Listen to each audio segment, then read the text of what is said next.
काही वेळेला असं परिस्थिती निर्माण होऊ शकते की थोडंसं समोरून प्रतिसाद सकारात्मक मिळत नाहीये, थोडीशी निगेटिव्हिटी तयार व्हायला लागते.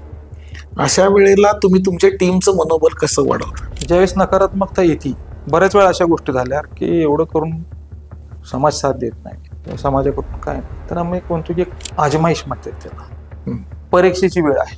हो. अशा वेळी जर आपण हारलो तर मग कसं होणार? म्हणजे अगदी आमच्या समोर प्रेरणा छत्रपती शिवाजी महाराज आहे. ज्यावेळेस पन्हाळ्याला वेढा पडला, पुढं काय? अफजल खान आला, पुढं काय? मग ही आहे पैगंबराच्या जीवनामध्ये घडलेली एखादी घटना आहे की ज्यावेळेस असं वाटतं की सर्वस्व संपत चालेल, पण त्यातून मार्ग आहे तर आहे. मग अशा पद्धतीने ज्यावेळेस आमच्या समोर वाक्य येतात, मग इव्हन बाबा आमटे साहेबांनी कशा पद्धतीने उभं केलं, काय पाठीमागं होतं त्यांच्या, तर सिंधुताई सपकाळ आहे, नसीमा हुरजूक आहेत आपल्या, ते सगळ्या आश्रमाचे आमच्याकडे व्हिडिओ फोटो आहेत, आम्ही तिथे भेट दिलेली. एक अपंग महिला जर एवढं मोठं उभं करू शकत असेल साम्राज्य, तर आपण चांगले आहेत आणि संकट आपल्यासाठी आहेत. त्याच्यानंतर ज्यावेळेस नकारात्मकता येते, त्याच्यानंतरचा जो एखादा उपक्रम होतो ना, तर तो पहिल्यापेक्षा अतिशय चांगला असतो. अच्छा, ती आणखीन एनर्जी देते की एकदम जोश वाढवत, जोश वाढवतं की नकारात्मकता उत्साह वाढवते, नकारात्मक सकारात्मकता येते आणि अतिशय चांगला पुढचा उपक्रम होतो.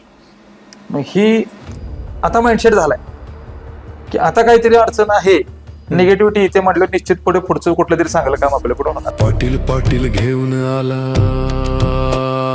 पाटील की